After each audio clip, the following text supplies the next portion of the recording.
Hello students, welcome in my YouTube channel NCERT smart classes. और आज मैं आपके लिए लेके आई हूँ क्लास 10th का। आपको पता है साइंस का एग्ज़ाम जो है 10 तारीख को है और बहुत ही कम दिन, एक दिन बच रखा है आपके पास। तो आई होप आप सभी की तैयारी बहुत ही अच्छी चल रही होगी। तो आप सभी के लिए मैं लाई हूँ साइंस का एक बहुत ही अच्छा, बहुत ही इम्पोर्टेंट क्वेश्चन वाला एक सैम्पल क्वेश्चन पेपर। इस पेपर में बहुत ही इम्पॉर्टेंट और अच्छे अच्छे क्वेश्चंस है। इसी पैटर्न पर आपका जो बोर्ड एग्ज़ाम होगा वो भी होगा। तो इस सैम्पल क्वेश्चन पेपर की आपको बहुत ही अच्छे से प्रैक्टिस करनी है। ये क्वेश्चन पेपर बहुत ही इम्पॉर्टेंट है, इनके सभी क्वेश्चंस को सॉल्व करना है, बहुत ही ईजी है, ज़्यादा हार्ड नहीं है। तो आइए स्टार्ट करते हैं। इस वीडियो में हम इस सैम्पल पेपर को डिस्कस करेंगे। और अगर आप इन क्वेश्चंस का आंसर लिखने की कोशिश करना, और अगर आपको कोई क्वेश्चन समझ में ना आए तो आप कमेंट में बोल सकते हैं। मैं इस सैम्पल पेपर के आंसर्स की वीडियो बना दूंगी, लेकिन इस वीडियो में हम इस सैम्पल पेपर को डिस्कस करेंगे। तो आइए शुरू करते हैं। ये जो हमारा सैम्पल पेपर है आपको पता है 40 नंबर का होगा। 2 घंटे का आपको टाइम मिलेगा।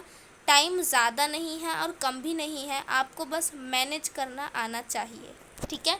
जो आपका क्वेश्चन पेपर है ये 3 खंडों में डिवाइड होगा, मतलब कि इसके 3 सेक्शंस होंगे, ए बी सी। टोटल कितने क्वेश्चन होंगे? 15 क्वेश्चन होंगे। जो सेक्शन ए होगा, सेक्शन क होगा, उसमें 7 प्रश्न होंगे, आपको करने 2 अंक के। ख होगा, उसमें 3 अंक के 6 प्रश्न होंगे। ये 3 और 4 ही सारे ही क्वेश्चंस बहुत इंपॉर्टेंट है। तो सीरियल वाइज या जैसे भी आपको लगे आप वैसे अटैम्प्ट कर सकते हैं। उसके बाद जो लास्ट सेक्शन होगा खंड ग, उसमें केवल 2 केस स्टडी, केस बेस्ड के क्वेश्चन होंगे, 4-4 नंबर वाले। ये केस बेस्ड के जो क्वेश्चन होते हैं थोड़े से ट्रिकी होते हैं पर इजी होते हैं, ज़्यादा हार्ड नहीं होते हैं। और इसमें आंतरिक विकल्प दिए गए होंगे, सारे ही क्वेश्चंस को करना कंपलसरी है। तो आइए शुरू करते हैं। इसमें हमारा जो सैम्पल पेपर दिया है इसके पीडीएफ के लिंक मैं कमेंट में डाल दूँगी, आप वहाँ से इसको डाउनलोड कर सकते हैं। तो आइए स्टार्ट करते हैं। सबसे पहले हमारा फर्स्ट क्वेश्चन है, खंड क है फर्स्ट क्वेश्चन। इसमें खंड क में कितने क्वेश्चन है? टोटल 7 क्वेश्चन होंगे और 2 नंबर के होंगे, है ना, 2 नंबर के होंगे। Total 7 question. फर्स्ट क्वेश्चन कह रहे हैं अमोनिया का अणुसूत्र लिखना है और इसकी इलेक्ट्रॉनिक बिंदु संरचना बनानी है। अमोनिया का अणुसूत्र क्या होता है? NH3। इसका आपको क्या बनाना है? इलेक्ट्रॉनिक बिंदु संरचना बनानी है, ठीक है।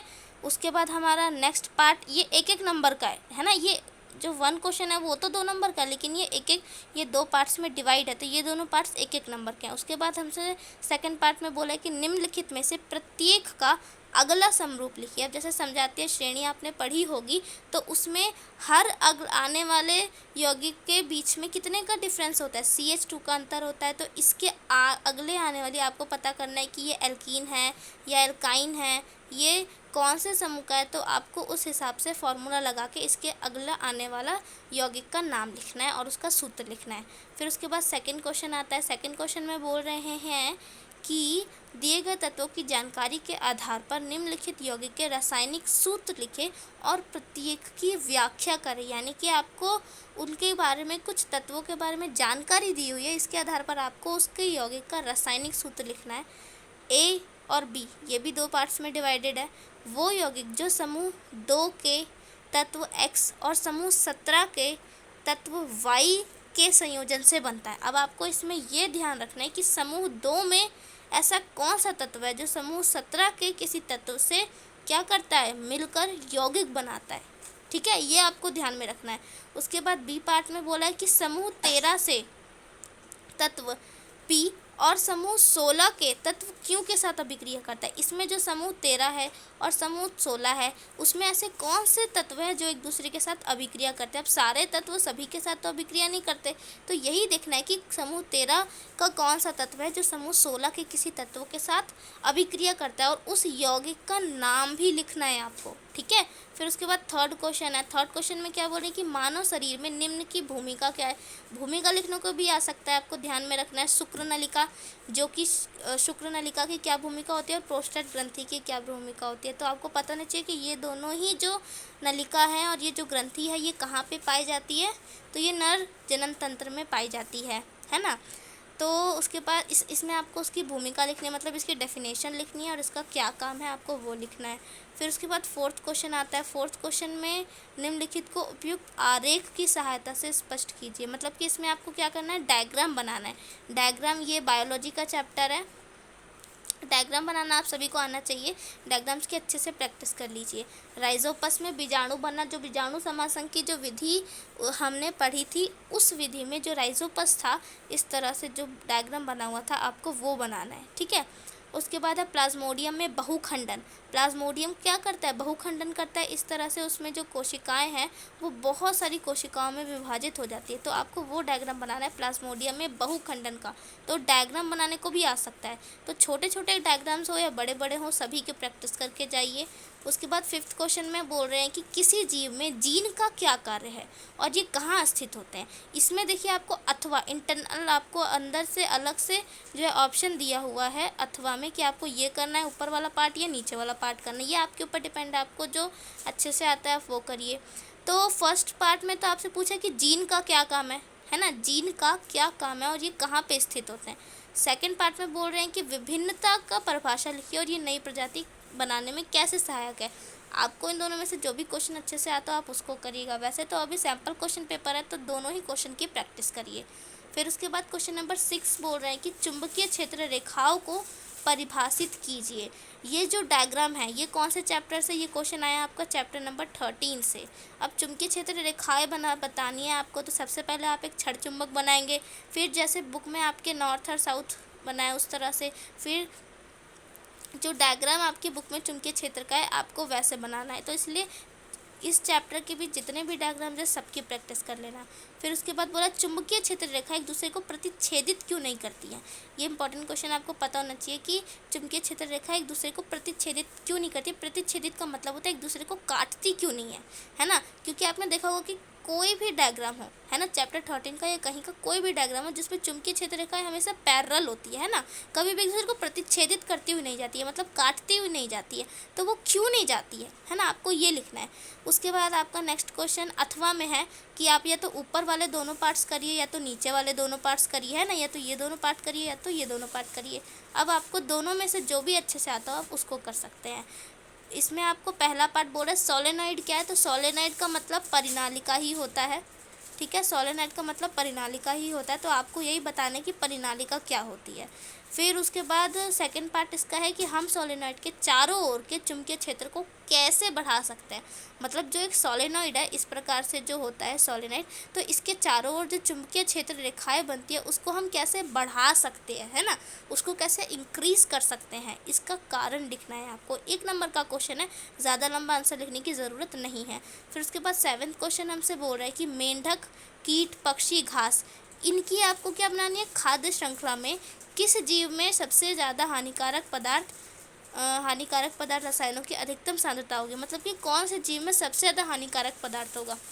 आपको पता है कि जो जीव सबसे उच्च स्तर पर आता है, मतलब सबसे ऊपर आता है पिरामिड में हमारे, वो जीव उसके अंदर सबसे ज़्यादा अधिक हानिकारक पदार्थ उपस्थित होता है। तो आपको इस तरह से एक पिरामिड बनाकर फिर उसके हिसाब से आपको लिखना होगा। फिर इसका ख पार्ट आपसे बोल रहा है कि एक पारिस्थितिक तंत्र में ऊर्जा का मुख्य स्रोत क्या है। मतलब पारिस्थितिक तंत्र में मेन ऊर्जा कहाँ से मिलती है, और ये सूर्य की ऊर्जा को पौधे किस विधि द्वारा प्राप्त करते हैं। ये तो बहुत ही इजी क्वेश्चन है, आप ज़रूर ऐसा अगर क्वेश्चन है तो ज़रूर अटेम्प्ट करना।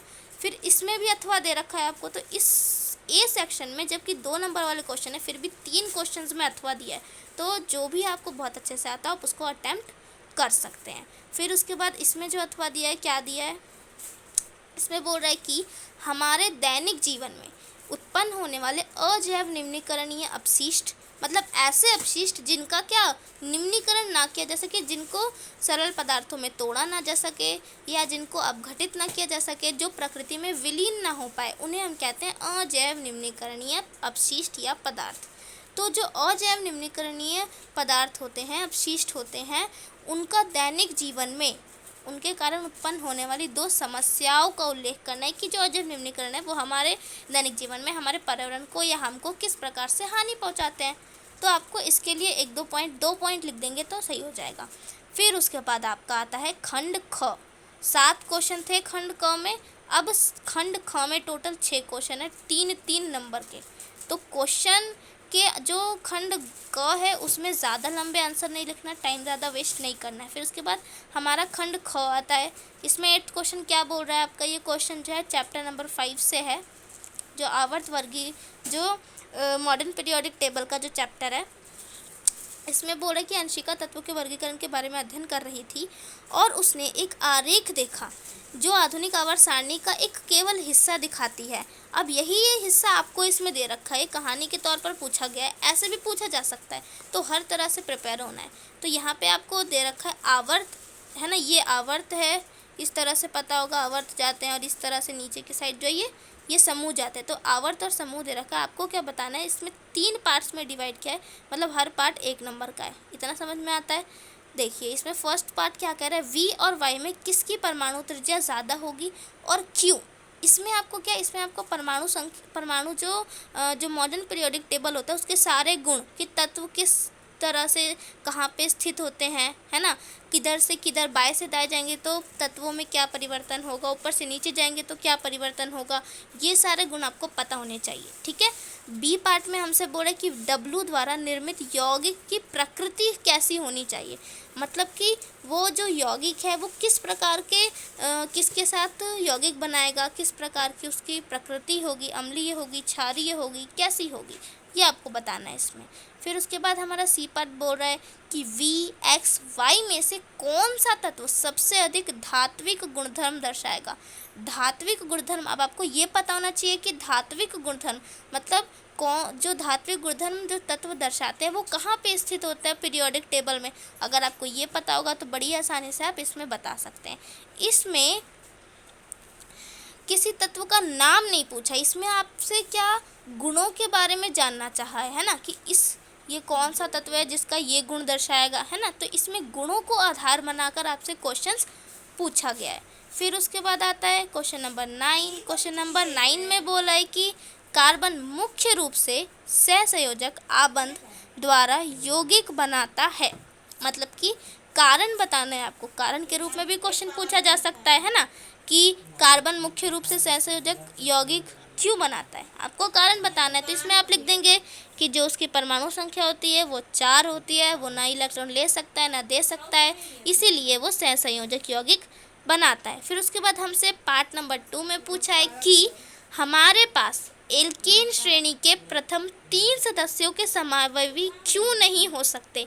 इम्पॉर्टेंट क्वेश्चन है, ध्यान में रखना है कि जो समावयव होते हैं मतलब कि जिनके परमाणु, जिनके आणविक सूत्र समान होते हैं लेकिन उनकी संरचना भिन्न भिन्न होती है, तो ऐसे जो यौगिक होते हैं एल्केन श्रेणी में, ये 3 से क्यों नहीं, ये ब्यूटेन से शुरू होते हैं। तो क्यों होते हैं, इसका कारण देना है आपको। ठीक है। अगर आपको इस सैम्पल पेपर में किसी क्वेश्चन का आंसर ना आए तो आप कमेंट में बोल दीजिएगा, मैं इसकी वीडियो बना दूंगी। मेरा इसमें आपका मोटिव है कि आपको इम्पॉर्टेंट क्वेश्चन बताना, ठीक है ना, क्वेश्चन बताना। देखिए अब इसमें जो 9वां क्वेश्चन है इसमें आपको ऑप्शन में दे रखा है, ऑप्शन में भी जो दिए हैं प्रोपेन, ब्यूटेन, पेंटेन एक ही समजातीय श्रेणी के हैं। तो इन हाइड्रोकार्बन को बढ़ते क्वथनांक के क्रम में व्यवस्थित कीजिए और कारण बताइए। तो 3 नंबर के क्वेश्चन में कारण बताने को आ सकता है, तो चीज़ों के बारे में थोड़ा सा डिफाइन करना होगा आपको इसमें। फिर उसके बाद इन यौगिकों के आणविक सूत्र लिखने हैं। इतना समझ में आया। फिर 10वां क्वेश्चन आपसे पूछा गया, मनुष्य में 50% संभावना है कि संतान लड़का होगी या लड़की। अब इसकी पुष्टि करनी है तो आपको इसमें डायग्राम भी बनाना पड़ेगा, लिखना भी पड़ेगा, तब आपको पूरे 3 नंबर मिलेंगे। ठीक है।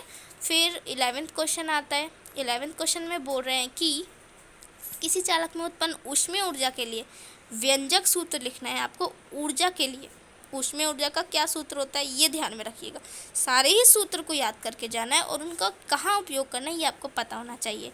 फिर उसके बाद टर्मिनल पर, जब उसके टर्मिनल पर विभवांतर लगाया जाता है V और T समय के लिए धारा I प्रवाहित की जाती है तो आपको बताना है ऊष्मीय ऊर्जा का व्यंजक सूत्र। ठीक है। फिर उसके बाद B पार्ट है इसका कि 2 तार A और B समान लंबाई के हैं ठीक है, दो तार ए और बी समान लंबाई के हैं और इनका प्रतिरोध भी समान है।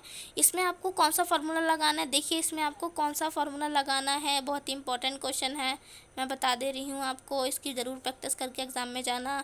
तो दो तार ए और बी समान लंबाई के और इनका प्रतिरोध भी समान है, ठीक है। यदि ए की प्रतिरोधकता बी की प्रतिरोधकता से ज़्यादा है, क्वेश्चन को बिल्कुल शांत मन से बिल्कुल ध्यान से पढ़ना है कि ए की प्रतिरोधकता जो है बी की प्रतिरोधकता से ज़्यादा है, ठीक है, तो कौन सा तार मोटा होगा और क्यों मोटा होगा। समझ रहे हैं आप इसमें क्या पूछा है, कौन सा तार मोटा होगा और क्यों मोटा होगा, ठीक है। फिर 12th क्वेश्चन बोल रहे हैं कि जैसे कि चित्र में दिखाया गया 5 प्रतिरोधक के साथ जुड़े हुए परिपथ पे एमीटर की रीडिंग क्या होगी। मतलब आपको क्या बताना है, इसमें आपको एमीटर की रीडिंग बतानी है, यानी कि आई बताना है, ठीक है, विद्युत धारा बतानी है, एमीटर की रीडिंग बतानी है। तो आपको ऐसे ही मात्रक से भी कुछ कुछ चीज़ें समझ में आनी चाहिए। अब आपको यहाँ पे एक डायग्राम दे रखा है, इसमें आपको क्या निकालना है, आई निकालना है। अब आई आपको वी दे रखा है, आई के लिए वी दे रखा है, आर जो है आपको अलग अलग दे रखा है। सबसे पहले आप क्या करेंगे, इन सभी आर को जोड़ेंगे, तुल्य प्रतिरोध निकालेंगे, इसका कुल प्रतिरोध जो होगा, फिर उसमें आई का फॉर्मूला लगाकर इस आई जो है आई का मान निकाल लेंगे। फिर उसके बाद 13 क्वेश्चन बोला है, कितने क्वेश्चन होंगे टोटल, 15, ध्यान में रखना है। 13 क्वेश्चन क्या बोल रहा है, ये भी 2 पार्ट्स में डिवाइडेड है, तो हो सकता है आपका जो पेपर है वो पार्ट्स में डिवाइडेड हो, या फिर ये भी हो सकता है कि पार्ट्स में डिवाइड ना हो, है ना। लेकिन जो इम्पोर्टेंट टॉपिक है और उससे रिलेटेड थोड़ी सी डिफाइन में आपको पढ़कर जाना है, क्योंकि कोई क्वेश्चन 2 नंबर में पूछ लिए, 1 नंबर में, लेकिन एग्ज़ाम में बस इतना ध्यान में रखना है, क्वेश्चन कितने नंबर का है उस हिसाब से लिखना है। समझ में बात आ रही है, 2 नंबर के क्वेश्चन में ज़्यादा नहीं भरना है ना, और थोड़ा बड़ा क्वेश्चन है ना, अगर 3 नंबर का, तो थोड़ा ज़्यादा लिखने की प्रैक्टिस करना है ना। अब इसको भी 2 पार्ट्स में डिवाइड किया गया। पर्यावरण को बचाने के लिए ओजोन परत को संरक्षित क्यों किया जाना चाहिए, चैप्टर बड़ा ही ईजी है, और इसमें से 5 नंबर का क्वेश्चन आपसे पूछा जाएगा। कितने नंबर का पूछा जाएगा, 5 नंबर का क्वेश्चन पूछा जाएगा। बड़ा इंपॉर्टेंट चैप्टर है और आपको अच्छे से आना चाहिए, ठीक है। तो बहुत ही ये एक तरह से आप कह सकते हैं जनरल क्वेश्चन है ना, जनरल क्वेश्चन है कि ओजोन परत को संरक्षित क्यों किया जाना चाहिए। और अपने साथियों मित्रों से जागरूकता लाने के लिए, अपनी बात पर जोर देने के लिए कोई 2 तरीके बताइए जो ओजोन परत के साथ साथ पर्यावरण को भी संरक्षित करे, है ना। इसमें आपका तरीका पूछा है, मतलब कि इसमें आपको लिखना सही ही तरीका है, ठीक है। क्वेश्चन को बदल दिया, लेकिन लिखना आपको वही चीज़ है कि पर्यावरण को ऐसे 2 तरीके बताने हैं जो ओजोन परत के साथ साथ किसको संरक्षित करे, पर्यावरण को। तो वृक्षारोपण तो सबसे पहला उपाय हो गया। उसके बाद हमारा 14 क्वेश्चन बोल रहा है कि एक किसान ने बैंगनी फूल, जिसे कैपिटल डब्ल्यू और कैपिटल डब्ल्यू से दर्शाया गया है, का संकरण सफ़ेद फूल, जिसे स्मॉल डब्ल्यू से दर्शाया गया। आप ध्यान रखेंगे कि अगर 2 लक्षण की बात होती है ना, तो एक को कैपिटल और एक को स्मॉल से दर्शाते हैं, है ना, इतना पता होना चाहिए। तो सफ़ेद फूल और बैंगनी रंग के फूलों से क्या कराया, संकरण कराया। तो F1 पीढ़ी में कौन से रंग के फूल दिखाई देंगे, बड़ा ही कॉमन क्वेश्चन है, बहुत ही कॉमन क्वेश्चन है, आपको आंसर इसका आना ही चाहिए, ठीक है ना। आपको पता होगा बैंगनी फूल के, है ना, बहुत ही ईजी क्वेश्चन है। फिर उसके बाद ख पार्ट आता है कि F1 पीढ़ी के फूलों का स्वपरागण कराया जाए, तो F2 पीढ़ी में फूलों का प्रतिशत पूछा है। ये बिल्कुल 9 चैप्टर से क्वेश्चन है और बिल्कुल सीधा सीधा एकदम, अगर आपने पढ़ा होगा एकल संकरण, द्विसंकरण, ये सारी चीज़ें अगर आपको पता होगी, तो ये क्वेश्चन का आंसर आप यूँ 5 मिनट भी नहीं लगेंगे इसको लिखने में, ठीक है। फिर उसके बाद ग आपसे बोला कि लक्षण में प्रभाविता का नियम बताइए। देखिए, आपको जो मेंडल के 3 नियम थे ना, प्रभाविता का, ध्यान से सुनिए, प्रभाविता का, और कौन सा दूसरा था पृथक्करण का, और तीसरा था स्वतंत्र अपव्यूहन का नियम। यह तीनों ही नियम आपको आने चाहिए, तीनों में से कुछ भी पूछा जा सकता है, तीनों ही नियम जरूरी है। तो सैम्पल पेपर में कौन सा पूछा गया है, एक प्रभाविता का पूछा है, तो आपको वो लिखना होगा इसमें। अब यदि वो किसान कैपिटल डब्ल्यू और स्मॉल डब्ल्यू वाले फूलों का, पौधों का संकरण जो है स्मॉल डब्ल्यू, दोनों ही स्मॉल डब्ल्यू से कराता है, तो आपको अनुपात बताना है, ठीक है। इसमें आपको क्या करना होगा, इसमें आपको डायग्राम बनाना होगा, उनका संकलन करके दिखाना होगा। इतनी बात समझ में आई। या अब इसमें भी अथवा में आपको दे रखा है, ये केवल इस कथन की पुष्टि कीजिए कि वो लक्षण जो वंशानुगति होते हैं ना, ज़रूरी नहीं कि दिखाई दे। ये वही प्रभाविता वाली बात पूछी गई है इसमें, ठीक है। फिर उसके बाद आता है क्वेश्चन नंबर 15।